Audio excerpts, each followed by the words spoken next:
The Wave by T. Martino. Photos by Beth Nyberg. He was an old man sitting in the sun on a porch of the Maritime Museum, and he was staring out to sea. The waves were coming at the headland fast and big and rough, and the sound seemed to vibrate the earth. In his mind, two memories came to him: fishing with his old dad and hearing the music made by the river as it poured between large rocks, and the sound of a torpedo hitting metal and exploding. 79 years earlier. The torpedo struck the ship at the stern and blew it half out of the water. The ship was a destroyer, but now she was sinking. The men scrambled forward, and the life preservers were grabbed, and the metal of the ship groaned and buckled, and the blue water of the Pacific poured in. Jack hardly had time to fasten the life preserver when one of the ship's cooks told him, "Go off the starboard side. Hurry. Don't wait for the lifeboats. Jump and swim out, away from the ship." Jack saw these images as he ran: water pouring in and fire, desperate men, the deck tilted crazily. So somewhere in the quiet of his mind, he was back home. He was 17 years old. He had volunteered for the war, and it had been going on for 2 years. He was dark and slender and tall. He had lied about his age. No one could say otherwise, as his family was all dead.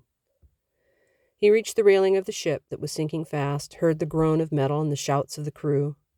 He looked into the dark water, and he jumped and started swimming away from the ship. All this took maybe 2 minutes. The sea rolled him up and down. Between troughs, the foam hissed on the crests of the waves, blown off by the wind. He glanced back, and the ship was gone, and the sideways current, which he must have swum through, had carried the rest of the crew off and out of sight. He was alone in the vastness of the Pacific Ocean. He looked at the stars and was struck by their beauty and mystery. He had no family back home but his dog, and the life he thought was to be his. But now, that's over, he thought.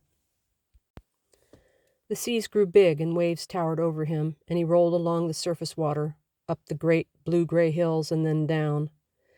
He gasped when waves hit him and tried not to struggle. He wondered at the beauty of the stars, and tears slid down his cheek. The salt water of tears met the salt water of sea. It is lonely in the deep water. He was young and the infinite close. He let go as a child does, and simply trusted. Jack grew tired, and even though the water was not very cold, nor was it warm, he finally lay back into the rolling swells and suddenly felt a presence. It moved around him in the swinging waves, and he hoped it was not a shark. He pulled out his knife he had on his belt and watched for fins. But soon he grew tired, and despite himself, he closed his eyes. He felt as if he was being held up to the surface, his buoyancy suddenly greater than it had been. And he relaxed against this. He became warm, and his breathing slowed, and he fell asleep in the arms of the sea. When he woke, the sun was blinking between large, high, fast-moving clouds. He was thirsty. One of the large clouds deepened in color to a stormy gray, and it began to rain. Big, fat drops of fresh water, which he caught in his cupped hands and then drank. By doing this several times, he was able to get a good drink. He looked around himself. The sea was still. He listened to the water lapping, and he heard something, a strange and simple music. Jack loved music, and he had taught himself to play both the fiddle and the guitar. He could not imagine where this tune was coming from, but as he floated, he began to hum with it. He felt the presence gather ground close, and he looked again for sharks. A great wave formed. A wave that held in place, and the water foaming curled down in streaks, and it took the form of a person. Jack did not know what to do or think. Confronted by something profoundly out of the ordinary, he simply watched this person form. It was as changing as water, and as he watched, a face looked out at him, and the whole person coalesced into a steady shape. The voice was gentle and musical, but there were deep undertones of power. "Why are you here?" Jack wiped his face. "My ship sank." "Do you know you have crossed almost over the circling sea?" "No, sir, I did not know that." "What do you here, then?" "I want to get rescued." "You are safe." "What are you, mister?" The face in the water regarded him and softly said, "I am many things." Jack said nothing. He did not wish to contemplate that he was talking to a wave while he was lost at sea. The wave shrunk down a bit. Glaciers and snowflakes, rivers and springs, clouds and rain, hail and steam, thermal and frozen. You have drank me. I'm your blood and the first home you had. I am the tears you gave back to the sea. Jack became afraid. "Please, go away now," he told the wave. "This is too much." The wave said, "It is good to be a little afraid. I am forgotten, you know, though I whisper at the children now and again." Jack looked away.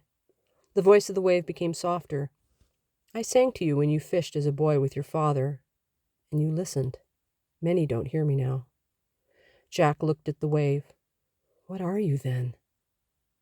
"I am part of the thoughts of the One." "Why did you join the fighting?" Jack said simply, "I wanted to defend my country." Rain falls on both good and evil, and water extends into all that lives and runs through the air and earth. But humanity, you have always fought, and come hard and late to understand. Jack then said, "We cannot let evil rule us." The wave moved closer to the young man who floated up in the hand of the sea. "Truly," the wave said. A fin swept up out of the calm waters, and Jack drew in his breath sharply. He grasped his knife. The sea moved under him, and he was lifted up by the gentle scoop of water and held at eye level of the wave, out of reach of the great shark who swam lazily, searching for the prey that had been floating there. Jack looked down at the shark, whose streamlined efficiency allowed her to move with minimal effort through the clear water. The wave asked him, "Is she evil?" Jack somehow felt the shark's hunger and her constant searching through the vast desert of blue water for food. Jack answered, "No, not evil, but a hard death if she got me." The wave said nothing. The shark decided her meal had vanished and swam away. The wave lowered Jack a bit. Something in the distance caught his eye. It was a life raft, partly deflated, and as it came closer, Jack could see a man lying in it. He was a foreign sailor, dead. Jack looked at him and felt something stirring within him. He thought, could it be that if he and I, the sailor, had talked alone, they would find they were not enemies, but human beings just wishing for the same things? Did the crowds and fear make them hate? Did this apply to anything that separates humanity from each other or creation? "Water," the wave said to Jack. The raft slipped out of sight. Jack lay back, supported by the hands of the sea, and looked up at the stars that began to shine in the dark. When he woke on that second morning, he was hungry, and seaweed drifted in. The wave was still present. He tasted the seaweed and found it was edible and tasty. Rain came again, and he drank. A small school of fish formed a bait ball near him, and he scooped several into his cover and ate them raw. Hungry as he was, they tasted delicious. "You are doing this," Jack said to the wave. The wave rippled but said nothing. Then finally the wave said, "You remind me of another from long ago." Jack did not know what to say. To converse with the wave was frightening, but it was this wave that was keeping him from harm. The wave was feeding him and providing him with fresh water. "Why are you helping me?" Jack asked simply. The wave grew bigger, and Jack found himself once again lifted up. "Because I am in you, and it is important to spread healing. And all I ask is that you do the same. You can hear me. Keep listening." Jack woke the next morning and the wave was gone, but a ship was approaching, and he shouted to them. He was rescued, but he found he could not bring himself to tell the story of the wave. After the war, Jack became involved in the conservation and health of the rivers near his hometown. He simply worked in balance with all who needed the water, both for wilderness and farmland and towns. He listened well and found solutions through compassion. Folks that knew him said his time at sea had changed him. He often sat on the porch of his home and watched the great waters. He never married or had children, and he grew old. One night he awoke to the simple music he had heard so long ago as he drifted in the open sea. The music came through his open windows, and a sea breeze moved the curtains. He got up, and he walked down to where the surf washed the pebbles with a quiet hiss. They found him at 96 at the edge of the sea. They said, Too bad old Jack died out here all alone.